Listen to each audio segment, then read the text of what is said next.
Wuthering Heights. The story begins with Wuthering Heights, a mysterious estate located on the desolate moors of Yorkshire.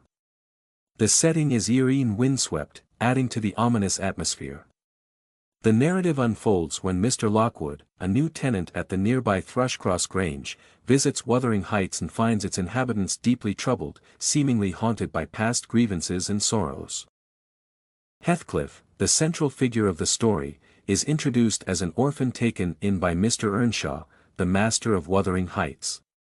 Initially, Mr. Earnshaw treats Heathcliff like a son, which stirs jealousy and hatred in his own children, Hindley and Catherine. While Hindley despises Heathcliff, Catherine forms a deep bond with him, a connection that eventually grows into the only love Heathcliff ever knows. As time passes, Hindley inherits Wuthering Heights and subjects Heathcliff to brutal mistreatment, reducing him to the status of a servant. Heathcliff's resentment deepens, but his love for Catherine remains unwavering. However, when Catherine meets Edgar Linton, the gentle and affluent owner of Thrushcross Grange, she is drawn to his charm and the comfort he offers. Though she loves Heathcliff, Catherine ultimately chooses to marry Edgar, seeking social standing and stability. Heathcliff, heartbroken by this betrayal, leaves Wuthering Heights. He returns years later, wealthy and powerful, with a plan to exact revenge on those who wronged him. Heathcliff's return brings calamity. He first takes control of Wuthering Heights, driving Hindley into self-destruction and turning Hindley's son, Hareton, into an ignorant and brutish young man. Heathcliff then sets his sights on Thrushcross Grange, seeking to destroy the Linton family by manipulating Edgar's sister, Isabella, and Catherine's daughter, Cathy. Isabella, captivated by Heathcliff's mysterious allure, marries him, only to find herself trapped in an abusive and loveless marriage. She eventually escapes to London, where she gives birth to her son, Linton. Catherine's marriage to Edgar also suffers due to Heathcliff's presence.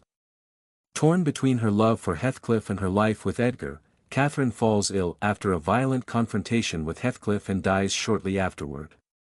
Her death devastates Heathcliff, yet he continues his campaign of revenge against those around him.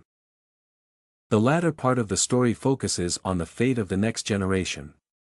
Heathcliff forces Cathy to marry the sickly Linton in a bid to secure Thrushcross Grange. After Linton's death, Heathcliff gains control of both estates, imprisoning Cathy and Hareton together at Wuthering Heights.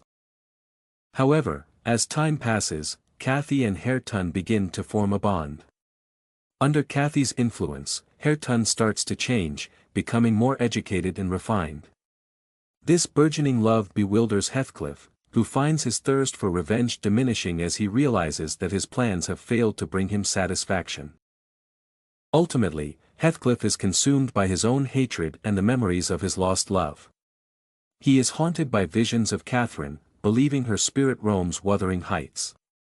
Refusing to eat or sleep, Heathcliff slowly approaches death. For 18 years since Catherine's death, he has longed to be reunited with her, and he finally dies in anguish and solitude. Heathcliff's death marks the end of his long reign of terror over the two families. With his passing, Cathy and Hareton are finally free to live their lives, deciding to rebuild Thrushcross Grange and start anew. The story ends on a hopeful note with Cathy and Hareton looking towards the future, yet the haunting legacy of Wuthering Heights remains. This tale of love, hate, and revenge illustrates how these intense emotions can destroy lives, yet also hints at the healing power of love.